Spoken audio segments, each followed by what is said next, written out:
저에게 특별상 특별히 줘서 대단히 감사합니다. 제가 PPT 자료를 준비하는데요. 그건 너무 시간이 길 것 같고 그래서요. 점심시간도 있고 하니까 제가 간략하게 그냥 말씀을 드리겠습니다. 지금 지난 2년 동안 저 자신도 대통령 옆에서 모시고 그러지만 정신이 없을 정도입니다. 가령 2017년을 상기해 보면은 정말 위기의 한 해였죠. 북한이 그때 이제 탄도미사일 15차례 시험 발사를 했고 특히 2017년 11월 29일 날은 화성 15형 대륙간 탄도미사일 발사를 해서 미국 측에서 아주 난리가 났고 그리고 또 재작년 9월 3일에는 북한이 이제 6차 핵실험을 했죠. 그게 수소폭탄으로 이제 아마 추정을 하고 있는 걸로 알고 있습니다. 뭐냐면 파괴력이 150킬로톤 이상이 된 걸로 보고 있습니다. 150킬로톤이면 100만 인구의 도시를 한꺼번에 괴멸시킬 수 있는 파괴력이니까요. 그러니까 재작년 5월 9일 출범한 우리 문재인 정부는 상당히 어려움이 많았었죠. 문재인 대통령께서는 그 와중에서도 베를린 가서 북한하고 좋은 관계 맺겠다. 우리는 흡수통일하지 않는다. 우리는 북한과의 관계 개선을 원한다. 이런 많은 주장을 하고 했음에도 불구하고 계속 북측에서 군사적 도발을 하니까 대통령은 우리가 상당히 컸었습니다. 그런데 더 걱정이 되는 건 미국의 움직임이었죠. 그때 이제 트럼프 행정부가 바로 취임을 하고 들어서면서 그러니까 2대, 풀린 다음에 2대 안보보좌관이었던 맥마스터 장군은 북한에 대해서 예방전쟁을 해야 되겠다. 심지어 워싱턴 포스트, 뉴욕타임스 같은 비교적 진보적인 매체들까지도 북한이 저런 식으로 가면 안 되기 때문에 북한에 대해서 선제 타격을 해야 되겠다라고 하는 주장을 하는 칼럼들이 많이 나왔고요. 그 다음에 재작년 11월 29일 이제 화성 15형 대륙간 탄도미사일 발사 이후에는 펜타곤 중심으로 해서 북한에 대한 코피 전략이라는 걸 추진하겠다는 의사도 밝혔죠. 코피 전략이라는 건 다른 게 아니고요. 어린애들끼리 싸울 때 먼저 상대방 코피를 터뜨리면 전의를 상실하게 된다고 보기 때문에요. 그러니까 미국이 아주 막강한 군사력을 이용해서 초기에 북에 대해서 선제 타격을 하게 되면 북이 전의를 상실해서 나오고 결국에 미국이 원하는 걸 줄 수 있는 것 아니냐라고 하는 그런 주장이 이제 코피 전략이라는 겁니다. 이런 와중에 결국에 한반도를 위기에서 구해준 게 사실상 평창올림픽이었고 우리 최문순 지사님의 역할이 컸죠. 저도 하여간 기억이 납니다. 재작년 9월에 제가 한림대학교 강연 왔을 때 평창올림픽 성공적으로 해야 한반도가 산다. 그러기 위해서는 북과 한미가 쌍중단 정책을 해야 된다. 그래서 그게 서울에 이제 주요 일간지에 보도가 났는데 그것 때문에 제가 엄청나게 비판을 받고 그랬죠. 9월 달에 제가 베를린에 9월 말에 가서 이제 강연하는데 거기 가서 제가 이제 평창올림픽 성공해야만이 한반도의 평화와 통일이 올 수 있다. 그런 얘기를 해서 그게 KBS하고 연합뉴스에 뜨고 또 현지 프랑크푸르트 알게마이뇽하고 현지 신문들도 이제 보도를 하면서 그렇게 떴던 것 같습니다. 그래서 그 후에 쭉 제가 그리고 작년 1월에는 파리 가서도 결국 제가 파리 가서도 이제 거기서 시앙스포라고 하는 대학에서 강연을 하면서 이제 평창올림픽의 중요성을 강조했던 게 기억이 나는데요. 그러나 하여간 평창올림픽이 진짜 평화올림픽이 됐죠. 김여정, 김영남 두 분 내려오고, 그 다음에 폐회식 때 이제 2월 26일 날 이제 김영철 부위원장 내려왔고, 3월 5일, 6일 우리 정용 서훈 특사가 평양을 갔고, 거기에서 김정은 위원장이 아주 화답을 줬죠. 결국에 4월 말에 정상회담 하자. 남북 정상 간 직통전화 가설하자. 그리고 미국이 우리에 대해서 핵위협 가하지 않는 한 우리도 핵무기 보유할 이유가 없다. 비핵화는 선대의 유언이다. 그리고 우리 측에 얘기한 게 미국 측에 다리를 놓아달라. 그래서 메시지 전달해달라. 그게 이제 김정은 위원장이 트럼프 대통령 방북 초청장이었죠. 그 쌍중단 구도하에서 우리 한미 연합 군사훈련 중단하고 하면은 북한도 군사적 도발하지 않겠다는 뭐 이런 의사 표현을 했기 때문에 그 모든 게 사실상 문재인 대통령이 얻고 싶어하는 답이었는데 김정은 위원장이 그것을 아주 흔쾌히 줬죠. 그 결과 3월 9일, 10일 우리 정의용 실장과 성훈 원장이 워싱턴 특사로 갔고 트럼프 대통령이 평양은 가지 못하겠지만 정상회담은 요기가 있다는 걸 밝혔고 그래서 그 결과 우선 4월 27일 날 판문점 정상회담이 열렸습니다. 판문점 정상회담은 여러분 다 아시다시피 그 선언문에 나왔지만 1조가 남북관계 개선한다.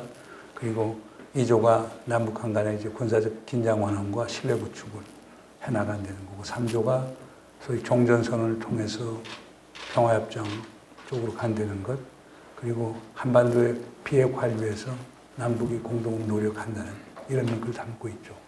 그리고 판문점 선언이 성공적으로 되니까 작년 5월에 우회곡절이 있었지만은 결국 6월 12일 날 북미 간의 최초의 정상회담이 열렸죠. 뭐 하루 만에 정상회담이었지만 의미는 크죠. 그래서 6.12 싱가포르 선언을 보시면은 1조에서는 결국에 우리 판문점 선언이랑 상당히 비슷합니다. 1조에서는 미국과 북한 간의 신뢰를 기초로 한 새로운 관계를 설정해 나간다. 2조에서는 결국에 그 한반도의 평화 체제를 만드는데 동조해 나간다. 3조에서는 한반도의 완전한 비핵화를 위해서 노력해 나가기로 약속을 했고 4조에서는 이제 6.25 때 전사한 미군 유해 발굴하고 되돌려 보낸다. 이게 이제 싱가포르 선언의 기본입니다. 그러면 4월에 판문점 선언하고 6월에 싱가포르 선언의 공통점이라고 하는 건 핵심이 새로운 양자 관계의 개선이라고 하는 게 있습니다. 근데 미국에 있는 친구들 그 양자 관계 개선이라는데 역정을 많이 안 두고 평화지대라고 하는 걸 북이 원하는 걸 받아들였지만 미국이 관심 있는 것은 결국에 북한의 비핵화만 관심이 있는 거예요. 이런 그 주목의 비대칭성이라고 하는 게 나중에 북미 간에 여러 가지 문제점을 가져오는 거라고 볼 수가 있겠죠. 그래서 이제 싱가포르 선언이 채택이 되니까 미국에서는 이제 북한이 이제 진짜 북측에서 비핵화할 걸로 알고 이제 7월 10일 날이죠. 폼페오 당시 국무장관이 평양을 갔고 벌써 이제 미국 측 요구를 북에서는 알았기 때문에 김정은 위원장은 평양에 없었죠. 그래서 김영철 비원장이 만나서 얘기를 한 게 그때 이제 미국 측에서 얘기한 게 자, 당신들 비핵화하겠다고 약속을 했으니까 우선 당신이 갖고 있는 핵 시설 물질 무기를 완전히 신고를 하시오. 그리고 그거에 대해서 사찰을 합시다. 그게 북에서 거부를 했죠. 북에서 거부한 이유는 간단한 게요. 북미 간에 아무런 신뢰도 없는데 우리가 갖고 있는 핵 시설 물질 무기의 위치, 수량, 성능을 미국 측에 줄 수 있느냐. 이게 우리의 적인데 적에게 우리의 공격 리스트를 주는 거고 공격의 어떤 표적을 주는 거고 다를 게 없지 않느냐. 그게 이제 북의 입장이었어요. 그러면서 좀 안 되는 7월 이후에 그래서 북미 관계가 어려우니까 그때 바로 우리 대통령께서 원래는 10월 정도 예정됐던 그 평양 방문을 9월로 앞당기죠. 그래서 9월 18일부터 20일 사이에 평양 방문을 했고 거기 최문순 지사님도 가셨고 저도 갔고 그래서 아주 상당히 환대를 많이 받았죠.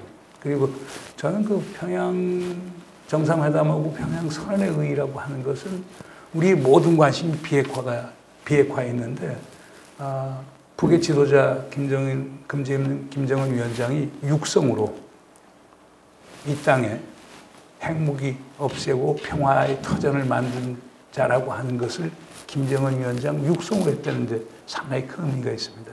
우리 대통령이 5일 경기장 15만 평양 군중 앞에서 두 정상이 약속했다는 것도 의의가 있지만은 김정은 위원장 육성으로 비핵화할 의지가 있다는 것을 표현했다는 게 상당히 의미가 있다고 봅니다. 그래서 다시 이제 평양 선언을 복귀해 보시면은 1조에서는 사실상 판문점 선언의 연장선상에서 판문점 선언 2조가 평양선의 1조가 되죠. 그러니까 남북한 긴장 완화와 신뢰 구축 그리고 그것을 위한 소위 부속 합의서, 군사 합의서를 채택하게 되죠.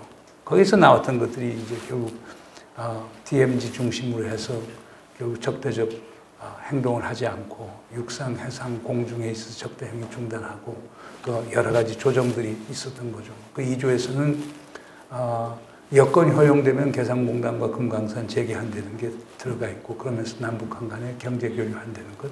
3조에서는 이산가족 재상공 그리고 그게 어려우면 화상상봉하고 상설 면에서 설치하는 문제. 4조에서는 이제 사회문화 스포츠분의 교류.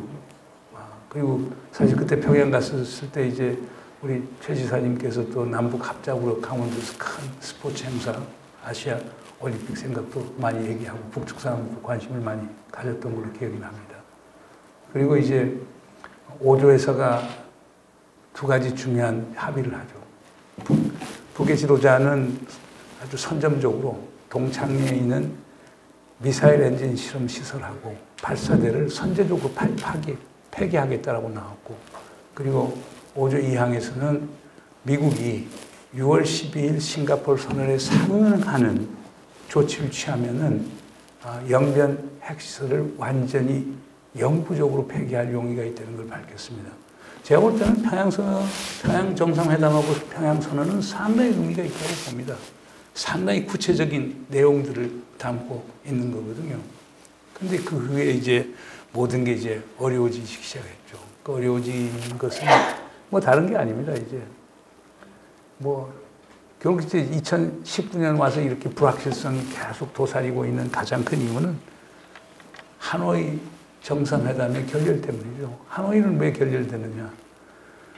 사실 우리 대통령이 이제 작년 11월에 EU 브라셀에 갔었어요. 그때 아셈 정상회담이 있어서. 그때 우리 대통령이 그 유럽 지도자들에게 상당히 설득을 한 게 결국에 뭐냐면 평양선언 5조 2항을 설득을 많이 했습니다. 그러니까 북이 영변에 있는 핵시설을 완전히 폐기하면, 완전히 영구적으로 그리고 검증 가능하게 폐기하면은 북에 대해서 제재를 완화해 주자. 유엔 안보리 제재 결의안 자체를 해제하기가 어려우면은 개성공단하고 금강산만이라도 재개하자라는 얘기를 상당히 했어요. 근데 그때 미국과 일본이 아주 엄청나게 그걸 반대를 했습니다. 그래서 유럽 연합의 지지를 사실상 그때 못 얻었죠. 그래서 우리는 계속 희망을 갖고 미국하고 이제 교섭을 했고, 그런 와중에서 이제 2월 27일, 28일 하노이에서 정상회담이 열렸어요. 근데 이제 미국 측에서는 처음에는 트럼프 대통령이 김정은 위원장이 요구를 수긍하는 것처럼 얘기를 하다가 둘째 날 이제 확대 정상회담을 하면서 상당히 상황이 달라졌던 모양이에요.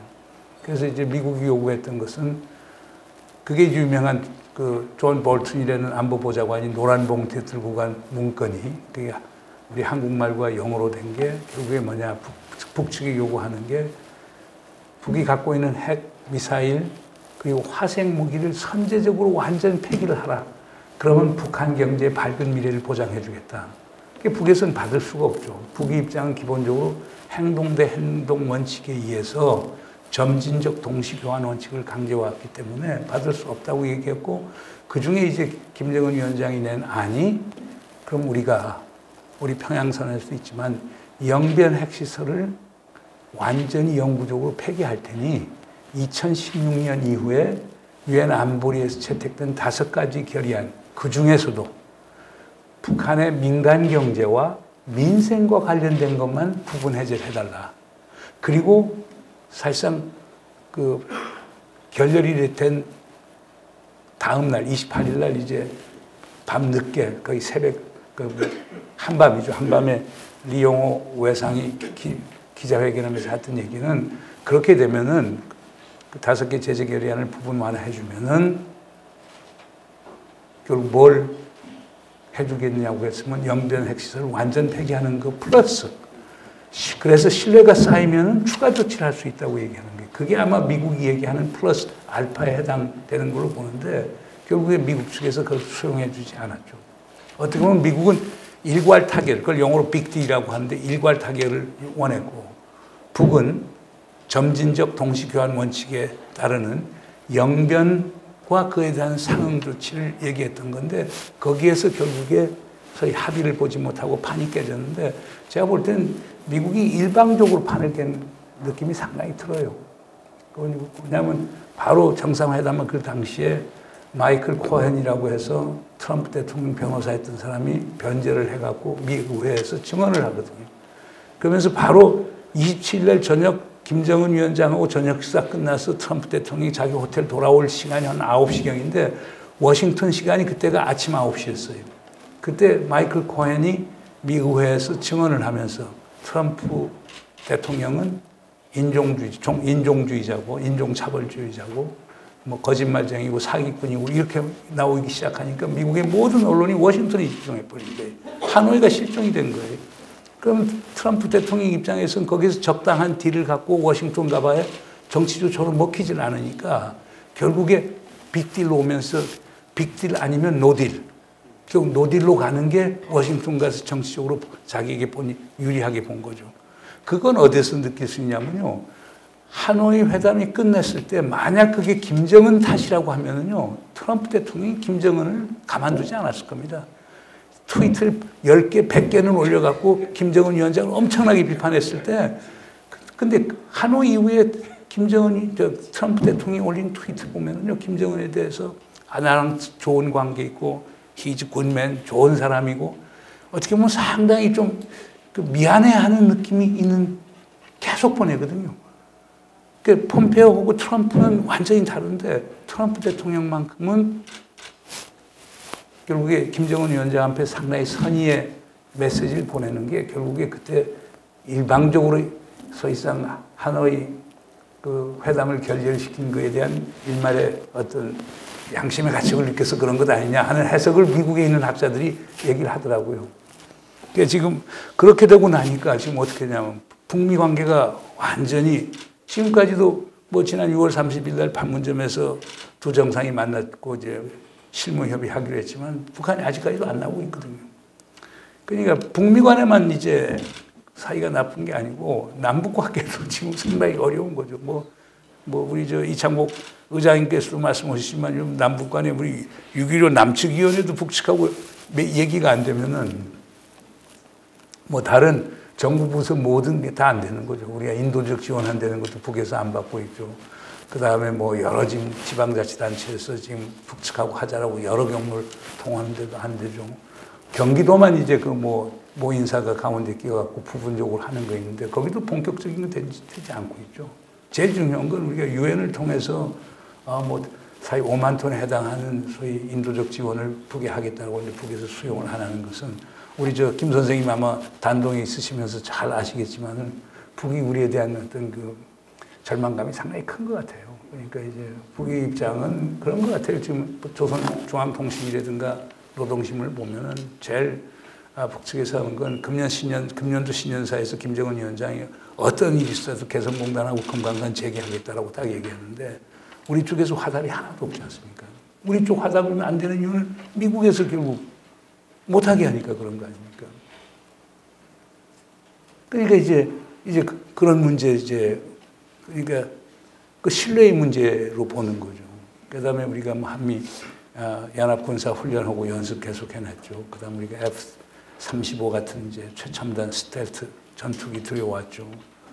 또 내년에는 이제 글로벌 허기라고 하는 고고도 무인 정찰 비행기도 들여오죠. 그러니까 우리는 군비 증강 쭉 계속하고 그리고 북이 지난번 최근까지 한 10번 정도 이제 단거리 탄도미사일 시험 발사했는데 서훈 원장이 국회 정보위원회에서 증언했지만 우리도 한 현무미사일 1, 2, 3을 1, 2는 탄도미사일이고 3은 순항미사일인데 근데 사거리가 건 1000km 이상 되는 건데요. 우리도 15차례 정도 한 거거든요. 그러니까 북이 입장에서 보면 도대체 특히 평양선언 1조에서 군사합의 해놓고 이게 남쪽이 진짜 우리랑 신뢰를 구축하고 우리랑 관계 개선해 나가는 의도가 있느냐 이걸 강력히 지금 얘기를 하고 있는 거거든요. 그러니까 우리 입장에서는 또 우리 대통령도 참 이제 안타까운 거 좀 어려운 거예요. 우선 한미 관계를 잘해야 북미 관계가 잘 될 거 아닙니까? 한미 관계 잘하려고 하면 미국 말 들어줘야 되지 않습니까? 그러니까 작년 11월에 워킹그룹 만들어서 우리 남북 협력하는 거, 교류하는 거, 사소한 것까지 전부 다 미국하고 협의해서 나가니까 북의 입장에서는 그럼 미국에서 노하면 우리가 못 움직이니까 그러니까 우리는 또 못했단 말이에요. 그러니까 어떻게 보면 지금 우리 뭐 보수적인 분들이 비판하는 것은 뭐 남북 관계도 망가졌고 한미 관계도 망가졌다고 보는데 좀 동의하지 않습니다. 한미 관계 살려서 북미 관계 잘 되게 하려다가 남북 관계가 완전히 지금 유실이 된 케이스거든요. 북은 알 거예요. 알지만 북이 입장에서는 아까 이창복 선생님 말씀대로 좀 주체적으로 좀 못하냐, 자주적으로. 그런데 우리 입장에서 자주적으로 해서 한미 간에 또 쫑이 나버리면은 이게 북미 협상을 하는데 우리 여지가 거의 없어지고 또 우리가 한미 관계가 좋지 않으면요, 북미 협상하는 게 쉽지가 않을 거예요. 그러니까 이런 상황 속에서 결국 한미 관계를 위해서 노력하다 보니까 남북 관계가 실종된 게 지금 현주소예요. 그래서 지금 이제 전망은 어떻게 보느냐. 뭐 우리 다행인 게 이제 미국에서 스티브 비건은 상당한 대화파입니다. 그 스티브 비건이 이제 오늘 워싱턴 포스트 오늘 아침 서울 시간으로 봤더니만 국무부 부장관이 된다는 얘기가 있습니다. 아마 가능성이 있습니다. 원래 국가안보보 장관으로 가느냐 아니면 국무부 장관 가느냐 이렇게 나왔는데 국무부 장관 가는 게 거의 확실하게 되는 것 같아요. 그러면서 본인이 대북 협상 계속 맡겠다는 겁니다. 그러면 부장관은 하나밖에 없습니다. 장관, 부장관. 그 다음에 차관은 한 5명이나 있습니다. 그러니까 부장관은 상당한 포지션입니다. 그러면 최선희 제1부상하고 이제 격이 맞겠죠. 그러면 최선희, 그 다음에 스티브 비건 사이에 실무 접촉이 구체적으로 이루어지기 시작하면은, 제가 볼 때는 그렇다 이제 그렇게 된다면은 트럼프 대통령은, 일단 부인했습니다만은 다음 4차 북미 정상회동이라고 하는 게 평양에서 이루어질 수도 있겠죠. 근데 그러려고 하면은 북이나 미국이나 다 양보를 해야 돼요. 북이 입장에서도 좀 선제적 조치를 할 필요가 있어요. 평양선에서 동창리 미사일 엔진 실험 시설하고 발사대 선제적으로 폐기하겠다라고 하면은 폐기를 하는 게 난 좋다고 보고요. 그 다음에 이제 영변 핵시설 같은 경우도 제가 볼 땐 그거 전에 뭐 풍계리 같은데 지금 3분의 2 이상 폐기가 됐는데 국제조사단 같은 팀들이 와서 토양조사도 좀 하고 감마 테스트 같은 것도 하고 이렇게 해서 북이 성질을 더 보여줄 필요가 저는 있다고 보고요. 그 다음에 이제 영변 시설의 완전한 폐기 플러스 뭐 지금 강선부터 몇 군데 이제 미국이 짓고 있는데 미국이 상응 조치를 취하면은 그 다음 조치도 할 수 있다는 것을 북에서 분명히 보여줄 필요가 있고요. 그 다음에 그럼 미국은 북으로 하여금 완전한 비핵화를 원하는데 북은 뭘 원하느냐? 뭘 원하는 게 첫째는 경제 제재 해제예요. 그러니까 경제 제재라는 게 두 가지 측면이 있습니다. 하나는 유엔 안보리 제재 결의안 부분이 있고 다른 하나는 미국의 독자 제재가 있습니다. 독자 제재도 트럼프 대통령 행정명령으로 하는 제재가 있고 미국 의회에서 하는 제재가 있는데 이런 것들에서 있어서 분명한 부분이 있어야 되겠죠. 그러니까 제가 볼 때는 뭐 가장 여기서 가능한 거는 저는 금강산을 통한 교류협력, 금강산에서 국제회의 개최 같은 경우는요, 전 미국이나 유엔 안보리 결의안 없이는 저는 가능하다고 보거든요. 지금 뭐 중국에서부터 싱가포르, 뭐 유럽에서 금강산 관광 다 오는데요. 우리가 개별로 금강산 관광 가는 거는 제가 볼 때는 꼭 위배되지 않는 데는 그런 해석을 하는 사람들이 상당히 많습니다. 네. 그렇기 때문에 우리의 의지의 문제지.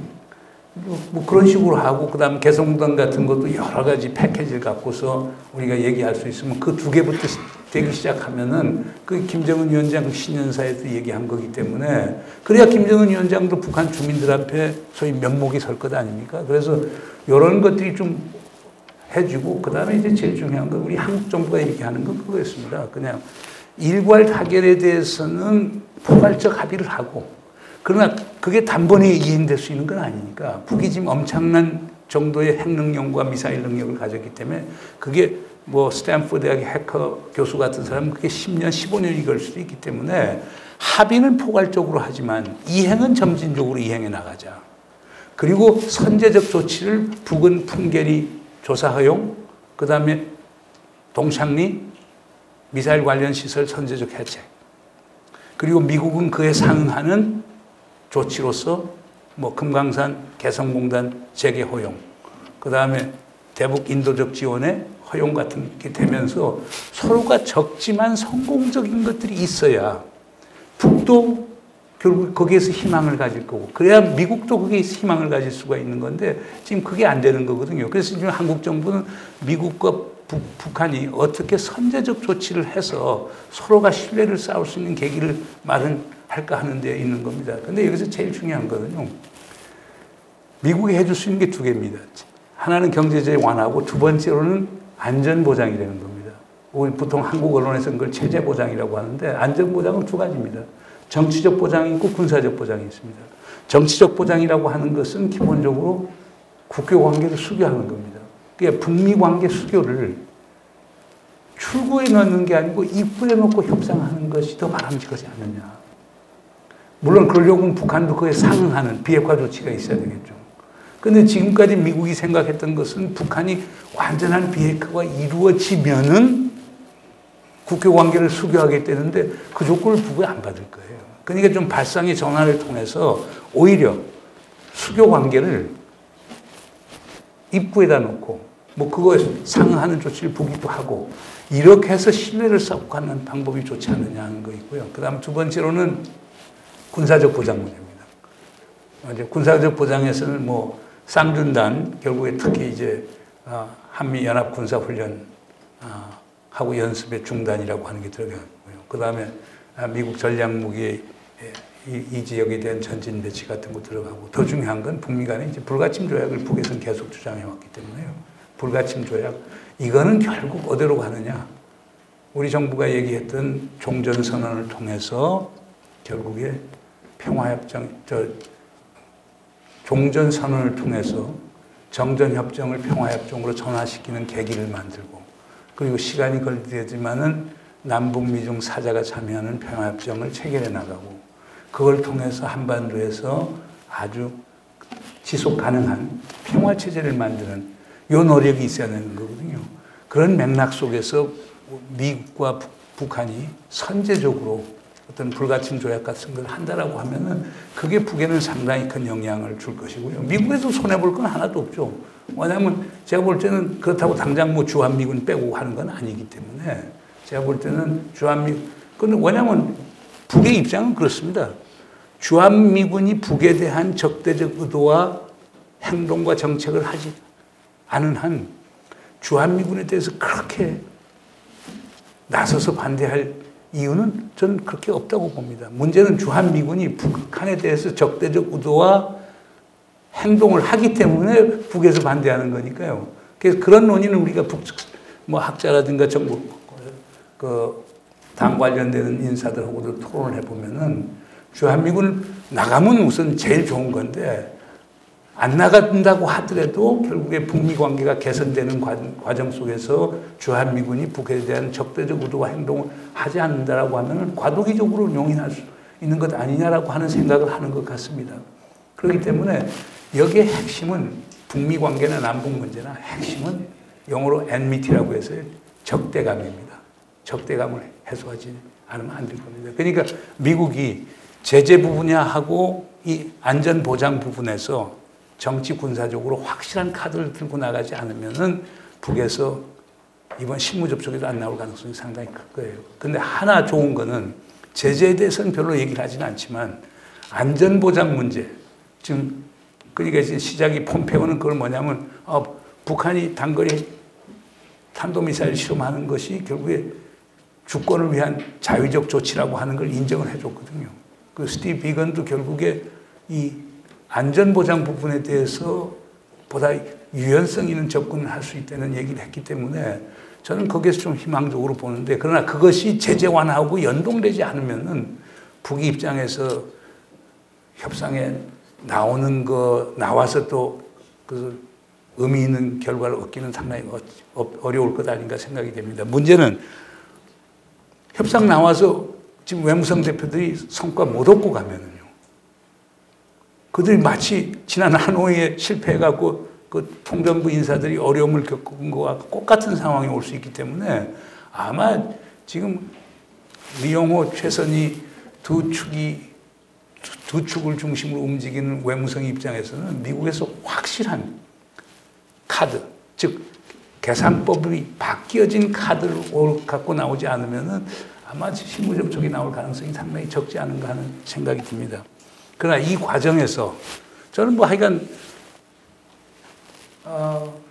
조금 긍정적으로 보는 게 있습니다. 저는 뭐 그렇게 실무회담 성공적으로 되면 아마 실무회담에서 트럼프의 방북까지도 아마 다룰 가능성이, 의제까지 다룰 가능성이 상당히 많을 겁니다. 트럼프 대통령 입장에서는 금년 연말까지 북한 문제에 대해서 가장 가시적인 진전을 보기를 원하니까 그렇게 된다라고 보면은 북미 관계 아주 큰 개선이 이루어지고, 그러면서 북한의 비핵화에도 개선이 이루어지고, 그렇다면 남북 관계도 그게 상당히 긍정적 영향을 주겠죠. 그런 상황에서는 김정은 위원장의 서울 답방도 꼭 불가능한 건 아니라고 봅니다. 이게 선순환의 입장에서 본다면. 그렇게 된다면은 그런 상황 속에서 저는 이제 개성공단 금강산 문제도 우리가 전향적으로 다룰 수 있는 것 아닌가 생각이 됩니다. 이제 결론적 부분에서는 결국 강원도의 역할인데요. 우리 최문순 지사님께서 계속 그 강원도가 결국 이 접경지대에서 평화지대로 나가는 걸 지금까지 계속 고심해오고, 아이디어도 많죠. 우리 문재인 대통령도 강원도 평화특별자치도 구상도 사실상 공약에 들어갔던 부분이기도 하고요. 또 그거에 따라서 통일경제특구, 특히 이제 완산 북측 강원도고 남측 강원도를 연계시키는 그 통일경제특구 컨셉도 나왔고, 또 접경 간 교류협력하는 것을 강원도가 중심이 돼서 뭐 특별자치도가 되면 얼마든지 할 수가 있겠죠. 그걸 통해서 지금까지 나왔던 많은 아이디어, 뭐 DMZ 생태 통합공원화 작업이라든가, 그 다음에 또 뭐 지금 아프리카 돼지 열병 문제도 나오고 있지만은 결국 뭐 접경지대에서 일어날 수 있는 가령 산불이라든가, 그 다음에 전염병이라든가, 지금 이런 각생의 위기 상태가 발생할 수 있는데 공동 위기 관리를 위한 체계 같은 것도 구축을 할 수 있다고 저는 보고요. 뭐 하여간 결국 제가 볼 때는 강원도가 좀 나서셔서 지금 위기 상황에 있는 남북 관계를 평화로 이끄는데 좀 선도적 역할을 하는 게 상당히 필요하지 않은가 생각이 됩니다. 근데 그 과정에서 이 뭐 강원도 지금 우리 이제 김현철 통일부 장관도 이번에 독일에서 이제 아주 귀중한 손님들 모셔서 고성 가갖고 GP 가려고 하는데 유엔사에서 그걸 또 제동을 걸었거든요. 그런데 지금 유엔사가 유엔군 사령부의 존재 이유는 정전협정의 성실한 이행, 그리고 DMZ 내에 있어서 교전을 하는데 어떤 방식으로 교전을 해야 되는 교전 수칙을 정하고 그것을 이행하도록 하는 게 이제 유엔사의 기본 가장 중요한 임무인데, 지금은 유엔사 자체가 남북 교류 협력하는 거에 아주 절대적 역할을 지금 하는 게 돼버렸거든요. 물론 이게 지금 일이 아니고 김대중 대통령이 있었을 때부터 계속 문제가 됐었습니다. 그때 지뢰 제거하는 것부터 철도 연결하는 사업, 도로 연결 사업 하는데 이제 계속 유엔군 사령부가 문제 제기를 해왔거든요. 문제는 유엔군 사령부가 유엔 산하가 아니에요. 시작은 유엔 이름으로 시작했지만 지금은 미 합참 산하고 미 국방성 산하가 돼버린 거예요. 그러면 국무부의 이익에 따라서 결국 합참을 통해서 유엔군 사령부의 지침이 오게 되면 그걸 따르게 되는 거예요. 그렇기 때문에 우리의 정말 자주권이 지금 없어지는 문제가 있는 거죠. 그렇기 때문에 지금 이제 우리 지금 문재인 정부에서는 2022년까지 이제 전시작전 통제권을 이제 받는 작업을 하고 있습니다. 그렇게 됐을 때 이제 유엔사의 위상의 문제가 계속 나올 건데, 그래서 그 유엔사가 그래서 그건 강원도 차원에서 좀 검토도 해보고 특히 우리 시민단체들이 좀 나서야 될 것 같아요. 유엔군 사령부의 존재 이유가 뭔가? 한반도에서 전쟁, 우발적 군사 충돌을 막고 전쟁을 예방하기 위해서는 상당히 중요한 조직이지만, 그런데 유엔사의 또 다른 길은 전쟁을 막는 것도 있지만은 예방하는 것도 있지만 평화를 도모하고 촉진하는 것도 있거든요. 한반도에서 평화를 촉진하려고 하면 남북 간의 교류협력이 돼야 되는데, 그거에 자꾸 제동을 거니, 이게 한반도 평화가 더 어려워지는 거 아니겠습니까? 그래서 이런 문제를 지금 강원도가 생각하는 여러 구상들, 그 통일경제 특구를 만든다, 교류협력 사업을 한다, 생태 평화공원을 만든다. 이 모든 게 결국 유엔사에서 노하면 아무것도 나갈 수가 없어요. 여기서 아무리 통일부 얘기하고 국방부 얘기해봐야 결국 유엔사에서 노 해버리면 나갈 수가 없는 거거든요. 그래서 이 문제를 강원도 차원에서 좀 심층적인 연구를 하고 그리고 강원도와 시민단체들이 하나된 마음으로 좀 이 문제를 전향적으로 풀어나가야 지금 강원도가 생각하는 그런 접경지대의 평화지대와도 가능할 것 아닌가 이렇게 말씀드리면서 마치도록 하겠습니다. 감사합니다.